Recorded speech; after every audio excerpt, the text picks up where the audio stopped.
Добро вечер, почитувани гледачи, дојдовте во уште едно само интервју. Наша гостинка вечерва е Славјанка Петровска, поранешна министерка за одбрана и актуелна пратеничка од СДСМ. Благодарам што ја прифативте поканата. Добро вечер, благодарам за поканата. Ова што сте пратеничка, веројатно ви олеснителна околност да не бевте можеби Васиови случаја до сега од партија како Шилегов и Деспотовски.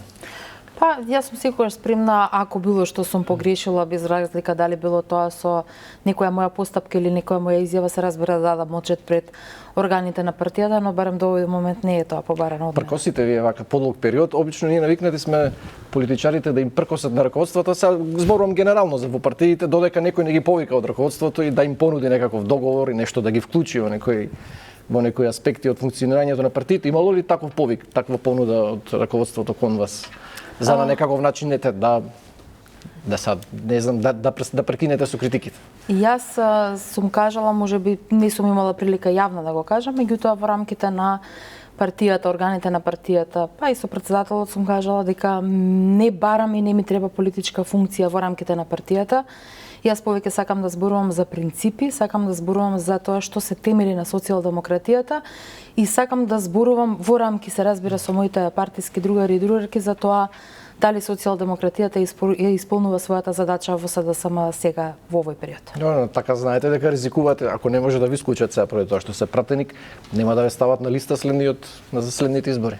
Па не стравувам и од тоа, затоа што мислам дека се разбира идејата на секоја политичка партија, сметам дека тоа е идејата и на ова актуелно раководство на СДСМ, е на листите за пратеници, кандидати за градоначалници, сеедно меѓутоа бидејќи јас сум пратеник, да ги стави или да ги номинира своите најдобри луѓе, се разбира, за да може нели преку тие луѓе да ја оправда довербата која ќе им биде дадена.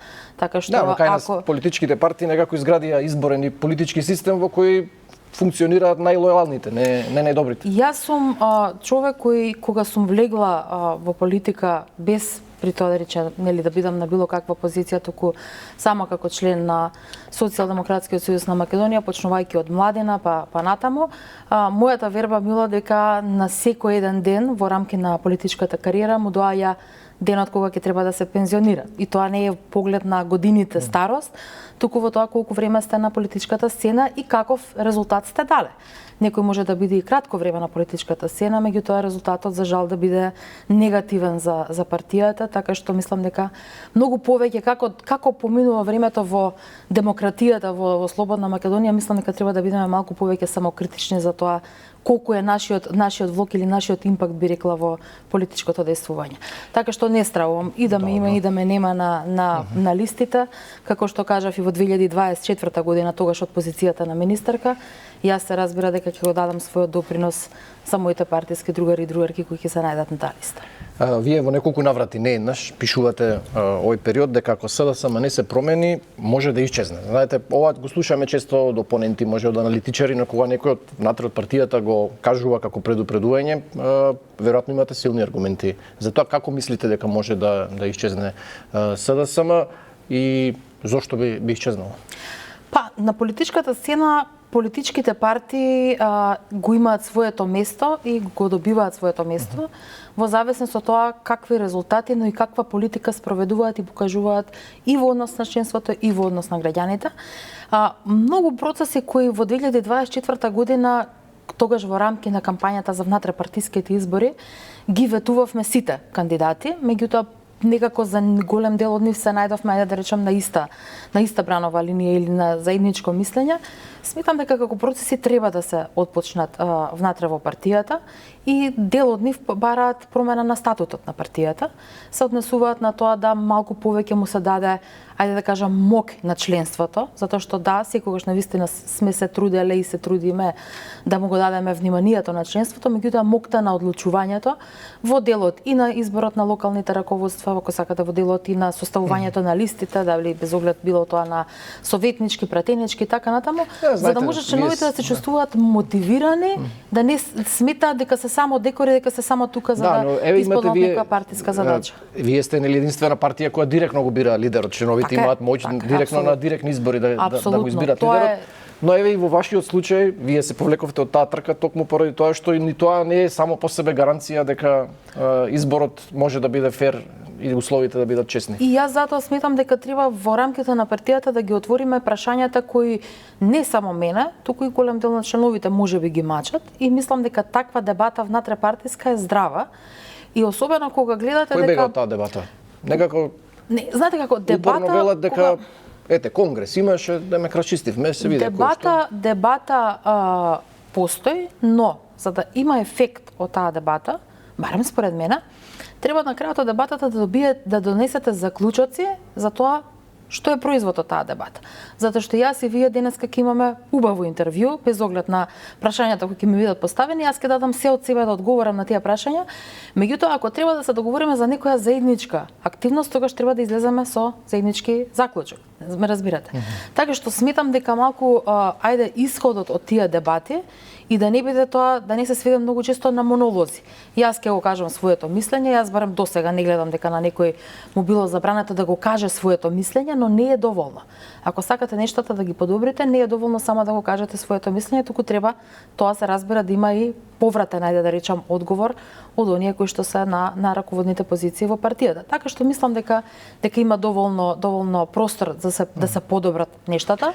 Се разбира, да, можеби ми замеруваат и свесна сум за тоа дека голем дел од членовите ми замеруваат за можеби престрогиот речник, но знаете како, некогаш, како велат, не го бивајте гласникот. Тоа што некој со најдобра намерна го кажува или предупредува рано предупредување, тоа не значи дека и мисли лошо на партијата, напротив. Да, добро, бројките за жал покажуваат нели дека сте во право, дека се намалува бројот на гласови на СДСМ последните 125.000. Се сведовте, може да нема СДСМ да ичезне, но и аналитичарите често кога ги прават тие анализи политички споменуваат опасност од маргинализација на партијата, па споменуваат примери од регионот ПАСОК, не знам, Демократска партија во Србија, па еве и БСП во Бугарија, сега едва го помина прагот и влезе во собранието. Не дека еднаш за секогаш се гарантирани тие позиции што ги имаат партиите во политичкиот систем, но очигледно дека вашите предупредувања не допираат до раководството на партијата. Филипче, гледаме, се подготвува за победа на следните избори. Колку е реално тоа да се очекува и да се ветува во овие моменти за СДСМ? Зависно од тоа кога ќе се одржат тие избори и во кој контекст ќе се одржат. Сметам дека ако ги гледаме евентуални предвремени парламентарни избори следната година напролет, како што вообичаено се дел од шпекулациите, се е ова во рамки на шпекулациите, мислам дека со правилна реорганизација и со правилна кампања и внатрепартиска, меѓутоа и кон пошироката јавност, мислам дека СДСМ може значително да направи сериозен исчекор. И дури да речам да биде изненадување. Дали тоа значи дека ќе може да освои повеќе гласови од ВМРО ДПМНЕ, би рекла реално дека не, но не е за изненадување, одличен резултат, заради тоа што ако го видиме трендот на намалување на гласови, кој го има ВМРО ДПМНЕ, да не забравяме дека тие за една година, благодарение во наводници на нивните политики, нивното однесување, изгубија околу 160.000 гласови. И тоа се должи на преголемите ветувања кои изгубено прашање дали може СДСМ да очекува тие гласови да се прелеат по автоматизам, зашто видовме на локалните избори дека има и други актери, независни, левица.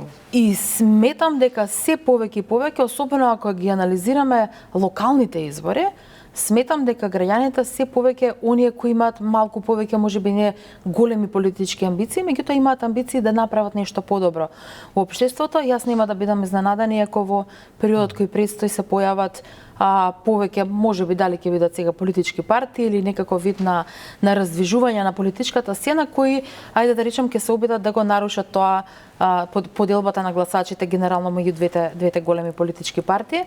Така што затоа да се обично досега народот брзо заборава и се гласа протестно. Така тие две мантри се кај големите политички партии, само чекаат да дојдат изборите и другиве да сгрешат, па за да се вратат на власт. Ако ги анализираме резултатите од локалните минатата година, особено градот Скопје, ќе видите една голема бројка на неважечки ливчиња кои се појавија, кои можеме да ги толкуваме како протестни, излеговме, меѓутоа за ништо од ова наведеното не заокруживме, не дадовме доверба на никој, меѓутоа сепак излеговме за да покажеме дека ние сме заинтересирани, но во оваа понуда што во моментот ја дава политичката сцена, не сакаме да ја дадеме довербата на никој. И тоа е силен да речам, Но тоа е порака и за власта и за опозицијата, не само за власта. За политичките партии. Зошто? Затоа што замислете некој во неработен ден решил да се облече, да одвои од своето време со семејството, пријателите така натаму, да излезе на гласачко место, само за да го поништи гласачкото ливче. Тоа е за мене е навистина сериозен аларм за политичките партии кои што треба да го размислат начинот на своето действување и како се презентираат, се разбира, пред граѓаните, не само во очи избори, туку во текот на целата година. Добро, вака прилично сте оптимист дека сега само за брзо време може да биде конкурентна на политичката сцена, иако анкетите, да бидеме искрени, за сега тоа не го покажуваат. Што според вас во моментов е најголем предизвик или проблем за СДСМ за да дојде до таа цел да биде конкурентна повторно на политичката сцена? Дали е тоа кадарот, дали е идеологијата или можеби е изгубената доверба кај граѓаните со оглед на начинот и политиките за време на владењето со ДУИ? Во 2017 година, кога се формираше политичката влада после двете технички влади или пржински влади, влеговме, иако јас тогаш не бев дел од раководството, ниту пак од владите, меѓутоа и како членство. Сите влеговме, јас велам, со срце и душа, нештата ги направиме подобри. Од таа перспектива, односно денешна перспектива, гледајќи тогаш како влеговме, ако ме прашате дали успеавме, 100% не. Но дали направивме сериозни чекори? Да, направивме сериозни чекори. Очигледно граѓаните на избори си кажаа што мислат и во 2020, и во 2021, и во 2024, и во 2025. И во 2025, така е, но затоа велам дека ако сакаме, јас велам, време имаме. И имаме, ама со правилна стратегија можеме да достигнеме сериозно добар резултат. Зошто? Заради тоа што треба да одиме чекор по чекор. Јас поставив неколку прашања кои ги поставив отворено околу резултатот на изборите во 2024 година. Па тоа се рефлектираше на некој начин и на резултатот во 2025 година. Некои од прашањата кои длабоко сме ги ветувале, дека како состојби во општеството ќе ги надминеме, а сме потфрлиле, зборам, како влада, како власт. И не сме успеале, ние мора да дадеме отчет пред се на нашето членство, а се разбира потоа и на граѓаните. Само така ќе можеме да почнеме да работиме на враќање на довербата. И јас се сложувам. Гласовите кои ВМРО ДПМН ги изгуби, а за жал, нивна жал, во наредниот период ќе ги губи повеќе. Ако тие сега ветуваат се и се што, но како власт по сите перформанси тие ќе губат уште повеќе гласови. По дефиниција на губење од кај нив нема да се прелеат директно кај нас, ако не покажеме малку поинаков пристап. Да, голем дел ќе има улога и програмата на СДСМ, која што ќе следи на партискиот програмски конгрес кој е закажан за 7, меѓутоа и кадровскиот потенцијал со кој што ќе се настапи и практично кој што ќе треба да биде, да речеме, ајде, замена за оние кадри кои што се во моментот. Знаете, често се говори дека ќе поминат изборите, ќе се видат резултатите катастрофа и ќе помине ден, два, три недела шокот и лекциите се научени, сите тоа го повторуваат дека лекциите се научени, но фактички ова ново раководство на СДСМ во јавноста се перцепира како континуитет на тоа раководство што го имаше Заев, со оглед на тоа што не само што не се огради од ниту една политика, ниту еден начин на функционирање. Видовме како беше пречекан, прочем и на роден денот на 35 годишнината од формирањето на СДСМ, беше пречекан како херој во СДСМ. Освен, ако не се лажам, измените на кривичниот законник, он нив се огради Филипче, но и таму остана нејасно зошто беа тие измени воопшто донесени, кој беше иницијатор и со која цел беа направени. Колку во вакви услови може СДСМ да ги убеди граѓаните дека навистина се реформирала? Па, како што реков, сега, знаете како, да, точно, на снимка која што се појави од роден денот, за начинот на кој што беше пречекан поранешниот председател, меѓутоа, да не забораваме, тој беше пречекан во партијата која што е дел.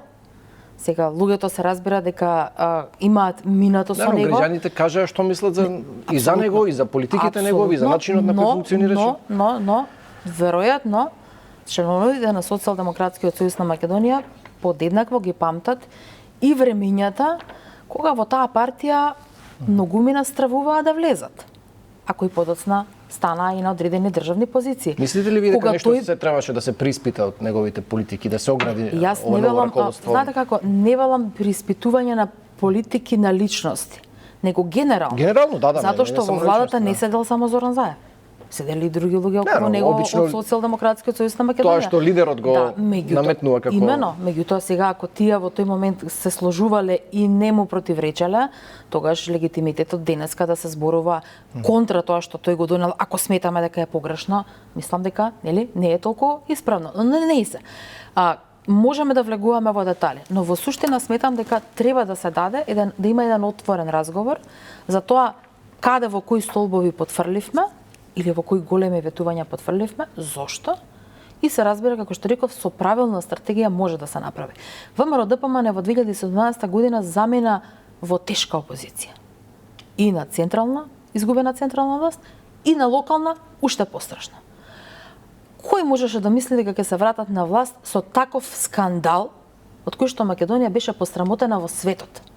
Со масовно следење, масовно прислушкување, со газење на човековите права. Тоа мислите заслуга на ВМРО или на Заев и на СДСМ?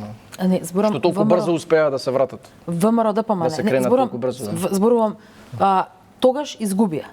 И кој веруваше дека ќе се вратат на власт, особено што структурата на ВМРО ДПМН сега кога ќе ја гледате па и во влада, тоа се луѓе кои што беа дел од структурите на Никола Груевски.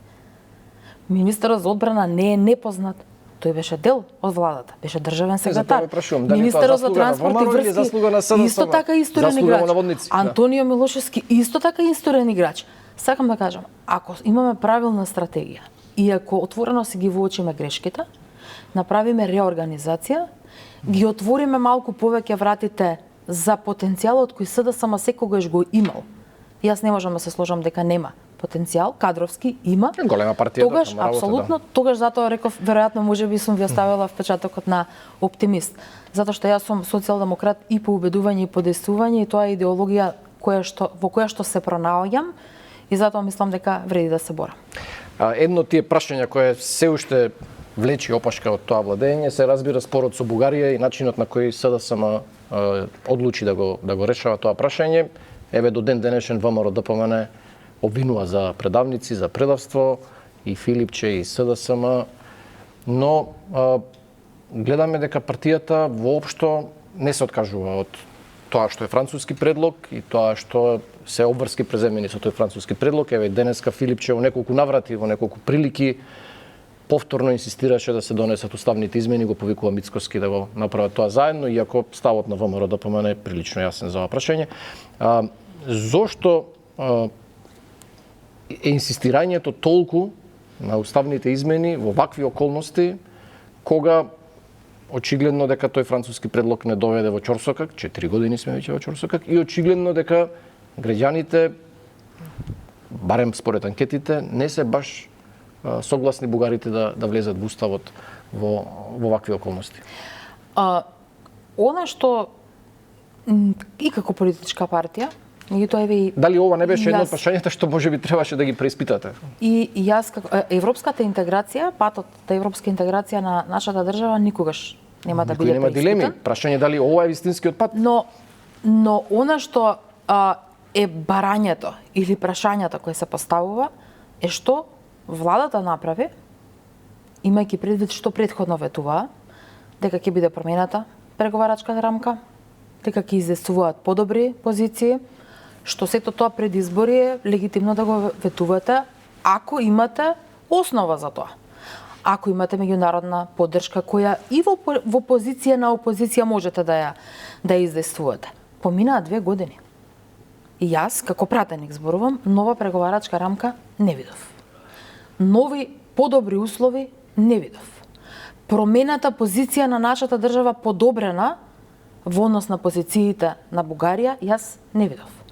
Подобра позиција во Европската Унија, јас не видов. Добро, имаш изјава на Коста дека треба да се има разбирање за тоа што има стравување кај Македонија, дека можеби понатаму ќе имаме проблеми. На ниједна земја која пристапува во Европската Унија, без оглед колку долго трае процесот, однапред не е загарантирано дека се ќе помине глатко. Затоа што тоа го покажуваат многу примери. И ако Така се е, навраќаме знаете, наназад никој немал проблеми од ваков тип како во ние што имаме. Тоа е историјатот проблемот. на Типот на проблеми е проблемот. Дека се тие од историски, од идентитетски, од јазичен аспект, немаат врска со копенхашките И критериуми. јас сакам ако политичките чинители во државата, особено во МРДПМН, во минатото беа внимателни со пренагласените националистички изјави кои ги дава и преголемите ветувања кои ги дава, ние немаше да се доведеме во ваква ситуација. Затоа што, знаете како, повторно ќе кажам, кога ветија дека ќе имаме подобра преговарачка рамка, 2 години по мене е сосема доволен период тоа да го испорачате. Нема вела дека се обидуваат, но дека До тоа е кога? сега консензус во Европска унија и знаете колку е тешко тоа да се промени. Да, затоа што ние велиме дека ние не преговараме со Бугарија, се преговара со Европската унија. И патам во 2025 година, пред неколку месеци, во ноември месец, во рамките на мешовитиот парламентарен комитет, собранието наше и Европскиот парламент, имавме сесија во Страсбур, каде што заеднички сите донесовме заклучоци во кои колегите од ВМРО-ДПМН се согласија дека уставните измени треба да бидат приоритет. И тоа го пишува јасно. Да, знаете, никој нема проблем со уставните измени, дури и од ВМРО велат дека немаат проблем. Таму поголем проблем во тој пакет е вториот протокол и сите обврски што произлегуваат од него, а го слушате и Радев кој ќе биде премиер наредни 4 години, и министерката за надворешни работи денеска нова на Бугарија имаш изјава. Значи, тие инсистираат на целиот пакет и на сите обврски, воопшто да не се отвара, не се само уставните измени. Како човек кој длабоко верува во процесот на европска интеграција и во пристапувањето на мојата земја во Европската унија, со сите мани на унијата, меѓутоа кога ќе ги извагате кои се придобивките, верувате дека се многу повеќе придобивки за нашата држава отколку тоа што се недостатоци на унијата. Дали е целта достижна? И јас да не дојде за 6 месеци пак да имаме вето, тоа е проблемот. Како пратеник зборувам, бидејќи уставните измени би требале да се гласат во собранието, односно треба да се гласа, таква е постапката. Ако власта достави предлог кој за нив ќе биде најдобар, затоа што не би требало да биде полош од овој што го имаме сега во моментот на маса, нели? Кој што ќе го гарантира тоа што ќе ги задоволи нивните барања. Верувате дека јас лично, кажувам јас, немам да имам проблем да ги поддржам тие уставници. Да, но знаете, се но предлогот треба да дојде од нив. Да, но тие ве обвинуваат вас како опозиција дека со тоа што инсистирате на уставните измени, фактички ги нарушувате нивните позиции и обидите да се постигне некаков нов компромис. Знаете, кога една држава има некоја национална политика, гледате в Бугарија како без разлика таму кој е на власт, значи тие нивното собрание гласа позиции од 2019-2020 навака, секогаш речиси со консензус и сите влади колку и да ние тука се надеваме дека таму нешто ќе се промени, таму нема да се промени ништо. Таму се држат до позицијата. Зошто ние не можеме да изградиме позиција национална во однос на ова прашање?